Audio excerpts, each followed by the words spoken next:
دو رویے سامنے آتے ہیں. ایک تو ہے تمرد کا، سرکشی کا، استکبار کا، تکبر کا، عناد کا کہ جی ہمیں دکھاؤ تو ہم مانیں گے مشاہدے کی بنیاد پہ ہی، اور ہم بن دیکھے نہیں مانیں گے. اور دوسرا رویہ یہ ہے کہ مانتے ہیں اور جانتے بھی ہیں اور عمل پیرا بھی ہیں، لیکن خواہش ہے کہ حقیقت کا اگر مواجہہ ہو جاتا ہے تو زیادہ یکسوئی انہماک کے ساتھ اور زیادہ ریاضت کے ساتھ اللہ کو خوش کریں گے. یہ جو دوسرا رویہ ہے ہم دیکھتے ہیں کہ سفیان روایت میں تو یہ سامنے آتا ہے. تو اس دوسرے رویے میں تو زیادہ ضروری ہے کہ ہم اپنے آپ کو اس مشاہدے سے دور رکھیں، اس لیے کہ ہم تو مان چکے ہیں، ایمان لا چکے ہیں. جب لا چکے ہیں تو پھر اب مشاہدے کی کیا ضرورت باقی رہ گئی؟ بہت صحیح بات آپ نے کہی. یعنی اگر ہمارے پاس، جیسے کہ میں نے بھی بار بار یہ عرض کیا، اگر ہمارے پاس کوئی ذریعہ ہو بھی تھوڑی دیر کے لیے مان لیجئے، تو تب بھی ہمیں اس کی طرف نہیں جانا چاہیے. کیوں؟ اس لیے کہ اس مشاہدے میں شیطان کہاں آ جائے گا، اس میں کون کون در اندازی کر دے گا، اس کی ضمانت کون شخص دے سکتا ہے. یہ تو ایک پہلو ہوا. دوسری چیز یہ ہے کہ جب اللہ تعالیٰ نے نبوت ختم کرنے کا اعلان کیا تو آپ یہ دیکھیے کہ ختم نبوت کے پھر معنی رسالت میں آپ صلی اللہ علیہ وسلم نے کیا بیان کیے. یعنی صرف یہی نہیں بیان کیا کہ یہ نبیوں کے آنے کا سلسلہ بند کر دیا گیا ہے. یعنی جو مخاطبہ الہی ہوتا تھا، جس کی بنیاد پر لوگ اللہ تعالیٰ کی طرف سے بات کرتے تھے، اب کوئی نہیں کرے گا. ختم نبوت میں یہ بات بیان کی گئی.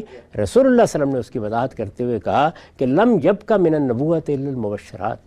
اور آپ اگر غور کریں تو عقلی طور پر یہ ضروری تھا جو کچھ آپ نے بیان کیا. یہ خود قرآن مجید کے الفاظ کا بھی تقاضا ہے اور عقلی طور پر بھی یہ ضروری تھا.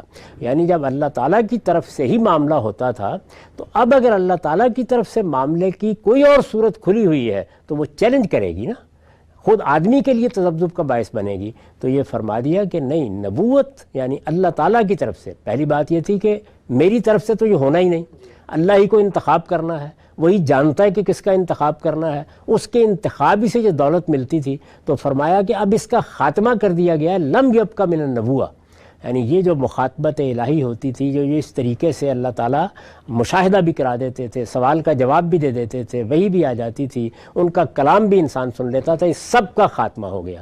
تو فرمایا کہ کیا چیز باقی رہ گئی ہے؟ یعنی لم یبق من النبوہ الا المبشرات. بس یہ کہ کسی کو کوئی بشارت دے دی جائے، اور یہ بشارت بھی کس صورت میں؟ رویا کی صورت میں.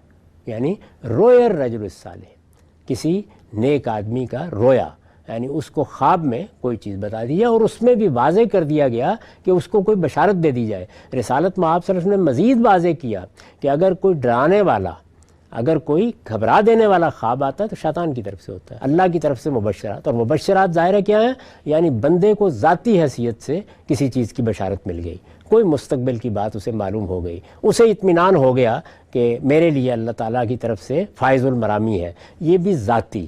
یہ بات کہ اس کے نتیجے میں اس کو دین کی کوئی حقیقت معلوم ہو جائے گی، دین کا کوئی اکتشاف ہو جائے گا، قرآن مجید کی کوئی آیت سمجھا دی جائے گی، یہ چیز ختم کر دی گئی. طے کر دیا گیا کہ اب اللہ تعالیٰ کی طرف سے رابطے کی بنیادیں بھی ختم ہو گئیں. اس میں اگر کوئی چیز رہ گئی ہے تو وہی رہ گئی ہے جو پہلے ہی سے پیغمبروں اور عام لوگوں میں مشترک تھی، یعنی رویا. ظاہر ہے کہ رویا پیغمبری کے زمانے میں بھی عام لوگ بھی دیکھتے تھے، اور ہم جانتے ہیں کہ پیغمبروں کے ساتھ اللہ تعالیٰ جو معاملہ کرتے رہے ہیں اس کا ایک ذریعہ رویا بھی ہے. تو وہ ایک ذریعہ ہے جس کے بارے میں رسالت میں آپ صلی اللہ علیہ وسلم نے فرمایا کہ بس وہی باقی رہ گیا ہے، اور اس میں بھی تحدید کر دی کہ اس میں کوئی مبشرات ہوں گے تو مل جائیں گے، باقی اب ہدایت کا کوئی اور ذریعہ نہیں. تو جب یہ بات طے ہو گئی تو اس کا مطلب ہے ہدایت حاصل کرنے کے تمام ذرائع ختم ہو گئے، اس کا راستہ مسدود ہو گیا. وہ راستہ جب تک کھلا تھا، اللہ جن کا انتخاب کرتا تھا ان کے ذریعے سے وہ اپنی بات پہنچاتا تھا. جو کچھ اس نے پہنچا دیا ہے اس میں بھی اصل کی حیثیت اس کی کتابیں تھیں.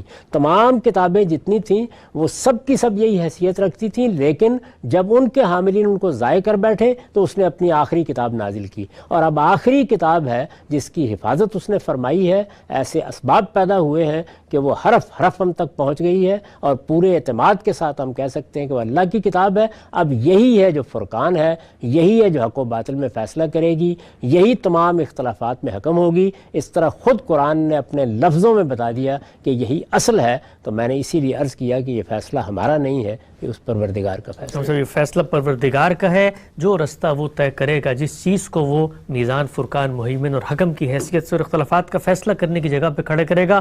ہر منہج کی اصل اسی کے تحت زیر بحث آئے گی.